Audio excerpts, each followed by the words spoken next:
Howls and Melodies of Paganini. Written on a sleepless night, with sounds of Paganini, a scroll of more than 3 meters, and some doses of fatigue. A series of stories created in the same or similar circumstances, created by Antoine von Inka Vinci. 1. Echo of the Cursed Mansion. By Antoine von Inka Vinci. On a not-so-clear night, I was listening to Paganini, sitting in my hard, reddish wooden chair. I slept from exhaustion, and I saw this slight story that I now propose to tell. There was an old and gloomy mansion deep in the forest, whose walls seemed to whisper macabre secrets to whoever dared to approach. Legend had it that it was cursed, that no brave soul had managed to survive a night within its ominous walls. However, a group of young daredevils decided to defy fate and spend a night in that enchanted place.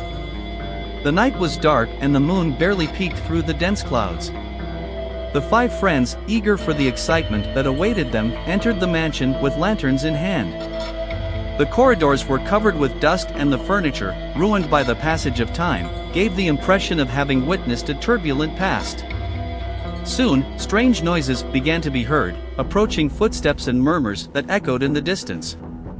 The hearts of the youngsters were pounding, but the desire to experience terror kept them going.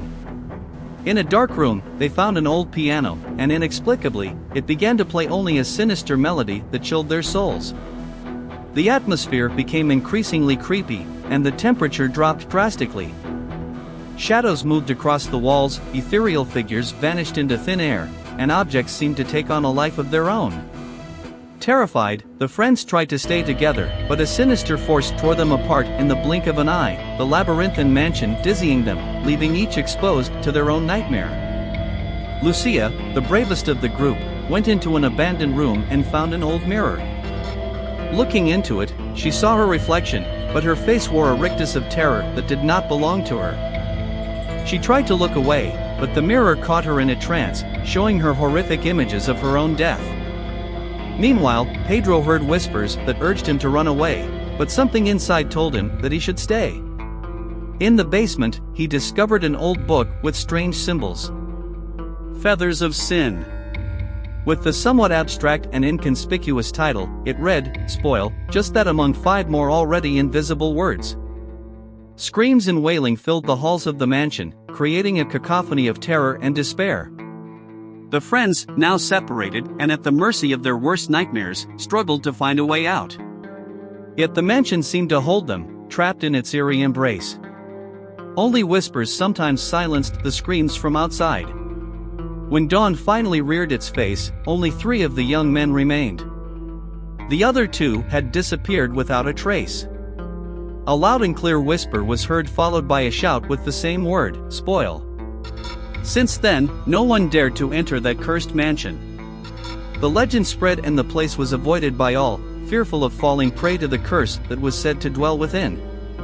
But those who survived that terrifying night could never forget the horrified faces they saw in the mirror and the sinister laughter that rang in their ears.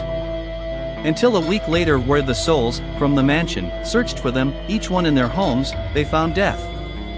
They felt peace in their hearts in their last moments of psychological torture. Peace that did not last long. The souls took them back to the cruel mansion, leaving their bodies like remnants of some hellish paint, with substances and limbs covering the ceiling, walls, and floor. Meanwhile, the only thing that stands out to this day is the silhouette of the Mansion of Whispers.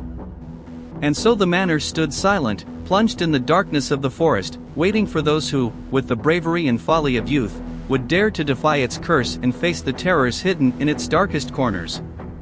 But who would dare face the evil that resided there and survive to tell the story again?